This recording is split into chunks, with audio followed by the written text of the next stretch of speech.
Good morning. This is Karen Sombrino of Wealth Solutions, financial solutions within your reach. We are co-advocates of IMG's Global Financial Literacy Campaign and co-educators of the Wealth Academy. We believe that financial education should be readily available to those who seek it, people from all walks of life. Our mission is to move people from financial education to financial execution. Right now, we're going to discuss about our investment product, the Ultimate Kaiser Health Builder. It's an ultimate investment product kasi meron siyang healthcare, my insurance, at my investments. Our Ultimate Kaiser Health Builder is a 720 plan, meaning 20 years maturity plan na pag-iipunan mo lang ng 7 years. But before we discuss Kaiser investment product, let's have a review of some basic financial concepts. The X-curve concept. We have two lines that determines our financial success. The line going up is the savings line, and the line going down is the responsibilities line. The X-curve simply shows us that as we grow older, tayo ay dapat more secure.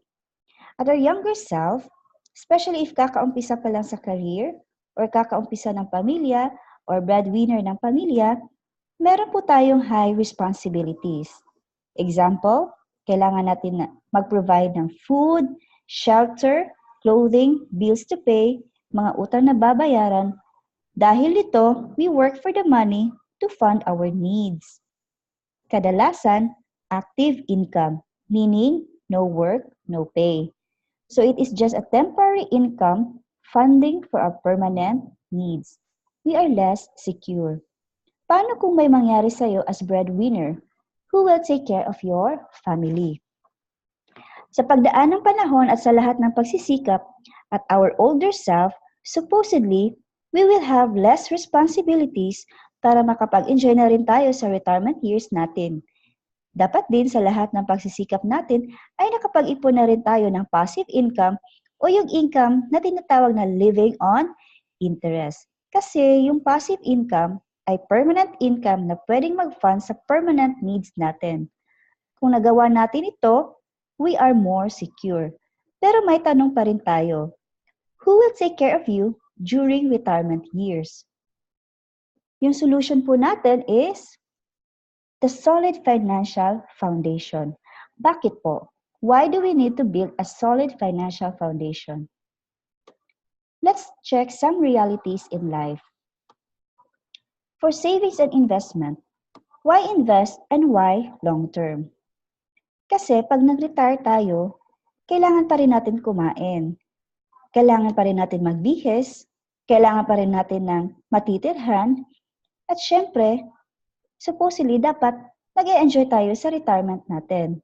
So if you're enjoying a good lifestyle today, we should also enjoy a good lifestyle or a better lifestyle during our retirement years. Have an emergency fund. Bakit po kailangan ng emergency funds? We prepare for expected things like groceries, parties, weddings, and etc.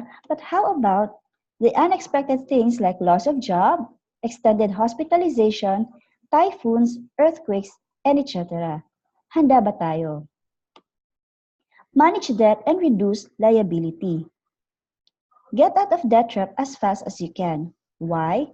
Because it limits your freedom, diminish your happiness, and you become a captive of the lenders. Interest is working against you as well. Get life insurance protection. Bakit po? Sa panahon ngayon, sino po ba ang merong insurance? Yung car o yung driver? Kadalasan, yung car. Pero sino po ba ang mas valuable? Yung car o yung driver? Siyempre yung driver, di ba? So katulad din ng house versus family, sino po ang may insurance? Kadalasan, yung bahay. Yung pamilya, walang insurance. But again, sino po bang mas valuable? Yung bahay ba or yung pamilya? Siyempre yung pamilya. Next is healthcare protection. Why get healthcare? Kasya na po ba yung PhilHealth? Kasya na po ba yung tulong galing sa ating relatives or friends?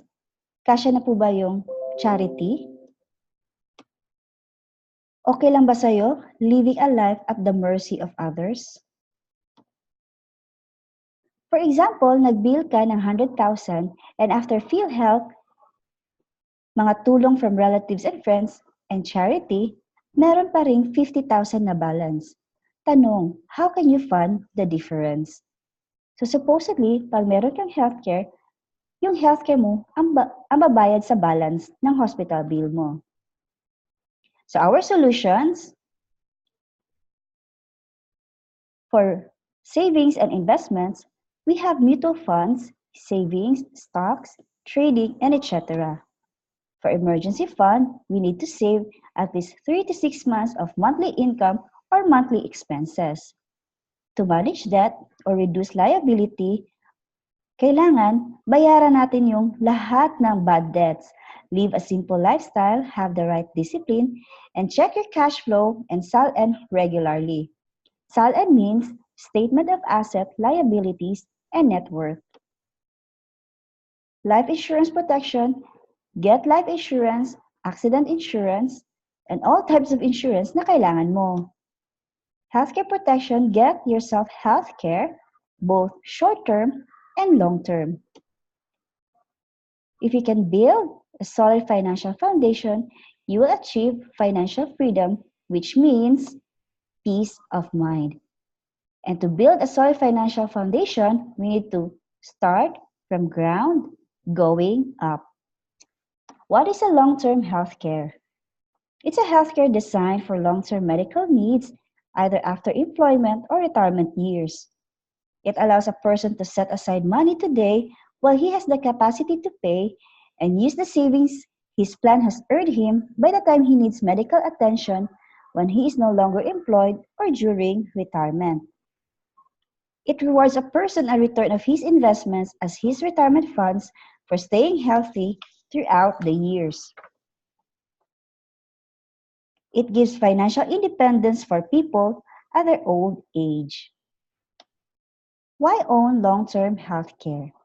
Because you cannot bring with you the healthcare benefits provided by your company when you retire or resign. Healthcare companies cannot cover your pre-existing illnesses on retirement years. Medical cost doubles every 5 to 7 years. A lot of sick people die not because of no medicine, but because of no money. So why Kaiser? Born out of a noble desire to provide quality health to a wide range of market, from the low to mid up to upper class, and prepare the aging HMO population for a comfortable life during their elderly years, a group of varied Filipino professionals banded together to fund Kaiser International Health Group Incorporated. Thus, the company was incorporated and registered with the Securities and Exchange Commission on June 8, 2004, with an authorized capital stock of 160 million pesos. Kaiser was also granted a clearance to operate by the Department of Health, Bureau of Health Facilities and Services last July 26, 2004. This is the same government agency that regulates and supervises health maintenance organizations. Kaiser International Health Group Incorporated is registered as a healthcare provider. Kaiser is far more than an HMO. While most HMOs cater to both group and individual accounts, Kaiser's product is geared to address the long-term healthcare needs of individuals, especially after their employment and retirement years. Kaiser provides a second layer of HMO coverage where a member has the option to use it or not, realizing his need for long-term care. Reinforced with the proper orientation and understanding of the product, the member may now opt not to use his Kaiser coverage in the long run.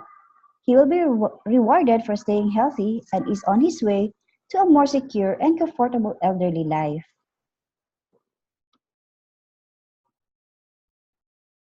This is a short preview of the Ultimate Kaiser Health Builder.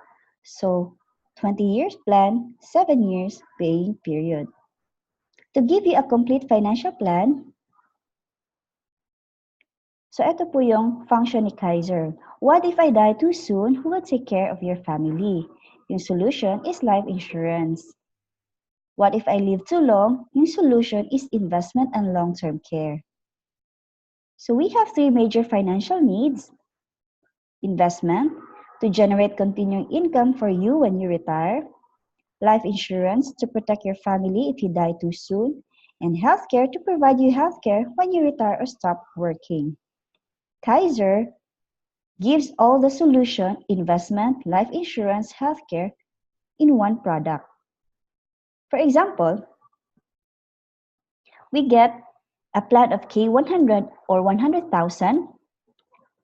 Yung contract price is 411,750 pesos. Yung annual payment is 58,821 pesos. Again, it's a 20-year plan, 7 years na pag-iipunan, and 13 years of extended period or waiting period. So what are the healthcare benefits for the first 7 years? Number 1, annual physical examination benefits to be administered by an accredited service provider. It covers the basic 5 annual physical exam. So yung meron po tayong physical examination, chest x-ray, routine fecalysis, routine urinalysis, complete blood count, ECG for members above 35, and pap smear for female members above 35 years old or as required. Dental benefits, unlimited dental checkups, unlimited simple tooth extraction, once a year free dental prophylaxis, re-cementation of jacket, crowns, inlays, onlays, and minor adjustment of dentures. Waiver of installment due to death or credit life. If the member dies during the accumulation period or during saving period in 7 years and before exceeding the age of 70, the proceeds of the credit life insurance shall be applied to the balance of this contract price upon approval of the claim by the insurance company. The difference, if any, shall be paid to the designated beneficiaries. Waiver of installment due to disability. If the member becomes totally disabled during the accumulation period and before his 60th birthday, preventing him from engaging in any occupation for compensation or profit, and such disability continues for at least 6 months, Kaiser shall waive the payment of each installment becoming due during the life and such disability. However, pending approval of the claim, installments should be paid as they fall due, subject to refund upon approval. Inpatient benefits or hospitalizations. So meron po tayong accredited physician, mga specialists, surgeons, anesthesiologists, and others. Operating room, and hospital intensive care unit. So cover po yun. Next is member's choice of room and board. Annual benefit limit of 60,000. Term life insurance for 20 years. And accidental death and dismemberment for 20 years. So how does term life insurance in Kaiser works? So, yung total amount po ng ating term life insurance is equivalent to the long-term care benefit and long-term care bonus. So, yung long-term care benefit is equivalent to the plan na kinuha natin. For example, we get K100 or 100,000. So, ibabalik po yung 100,000. Yung long-term care bonus is the 85% of our contract price. So, that will be 350,000. Total term insurance is 450,000. If death by accident, double po yung insurance natin. So, 450,000 plus 450,000 equals to 900,000. Next is lifetime network access to over 500 hospitals and over 1,000 doctors as long as you have funds. Meron po tayong feature sa Kaiser na tinatawag na Family Assistance Service. Policy should be in active status and plan should have completed at least 1 year payment. Nominated patient must be an immediate family member of the policyholder or within the first degree of consanguinity. policyholder agrees to avail only of the services of Kaiser's accredited doctors and affiliated network of hospitals. Assistance to be provided by Kaiser shall only be up to the extent of the allowable benefits due to the plan holder under his policy. Prior to discharge of the nominated patient, payment should have been settled to Kaiser. Please note that this assistance is an accommodation and not considered a benefit of the plan. Hence, approval and denial on the ailment solely depends on Kaiser management evaluation. So, what will happen during the extended period? So, review po natin, yung plan na kinuha natin is plan K100 or 100,000. Contract price is 411,750 pesos and annual payment of 58,821 pesos. Pag-start po ng 8th year, sa plan K100, bibigyan po tayo ng interest na ating plan na 10% which is 10,000. No? So every year po, magbibigay po si Kaiser ng 10% of our plan. So tuloy-tuloy lang po yan hanggang year 20. And aside from that, yung binigay ni Kaiser na 10,000, i-invest din yan na tutubo ng 10% per year.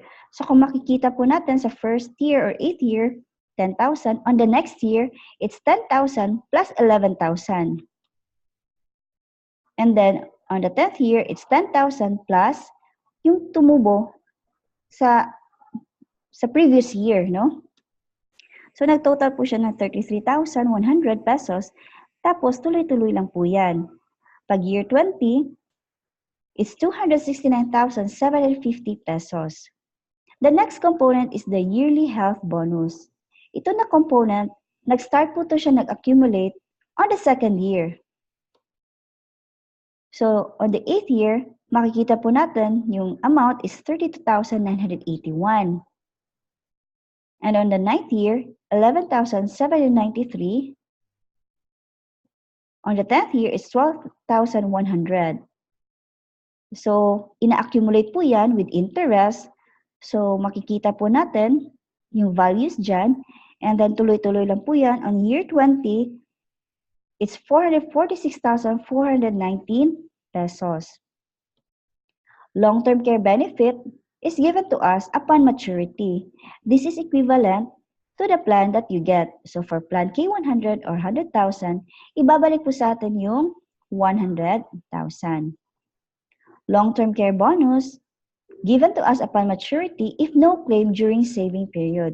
So, ito po yung kagandahan ng Kaiser. Kasi for the first 7 years, if we stayed healthy and hindi natin nagamit yung hospitalization, Kaiser will reward us 85% of our contract price. And that is 350,000. So, at year 20, the total maturity value is 1,166,169 pesos. So at year 20, we have 3 options. Number 1, withdraw the entire maturity value. Number 2, withdraw only a portion of the maturity value. Or number 3, retain the maturity value with Kaiser. What if we choose option 3, retain the maturity value with Kaiser? Ano pong mangyayari sa pera natin? Nag-a-accumulate lang po yan ng 10% per year. So, tuloy-tuloy lang po siyang tutubo. So, kung makikita natin at age 60, yung 1,169,169 pesos ay naging 6,483,800. And every year of that, Kaiser will give us a bonus of 10%. So, 648,380 pesos. So, parang naging na rin siyang pension sa atin. No? So, at this point, we have money working for us. So, yung pera natin, pwede lang po yan ituloy-tuloy sa Kaiser kasi every 5 years, tutubo yan at a certain amount and Kaiser will give us a bonus of 10%. So, if you can see at age 65, Yung 6,483,800 pesos mo, naging 10,442 pesos 224. At yung bonus natin is 1,044,222 pesos and 40 cents. Other benefits of Kaiser: renewal is guaranteed. Pre-existing illnesses are covered from 8th year up to lifetime. It is PhilHealth integrated. It has a grace period. It can be reinstated up to 2 years of non-payment. It has a cash surrender value. It is transferable. Eligibility is 10 years old up to 60 years old. So as a review, ito po yung Kaiser plan natin. 20-year plan, 7 years, saving period. With Kaiser, we can address our solid financial foundation initially kasi meron to siyang investments, meron din siyang emergency fund kasi pag kailangan ka dalhin sa emergency room, no, for medical needs, you can use the health card. And because of that, hindi na natin kailangan mangutang. So na-reduce natin yung liability. Kaiser has also life insurance component and then healthcare protection. With this, we can achieve peace of mind. Thank you for watching this short video. Again, this is Karen of Wealth Solutions. If you have more inquiries about our investment product, Kaiser Ultimate Health Builder, please contact the person who invited you to watch this short video, or you may contact us, email us at info.wealthsolutionsbh@gmail.com or visit our Facebook page, Wealth Solutions. Thank you.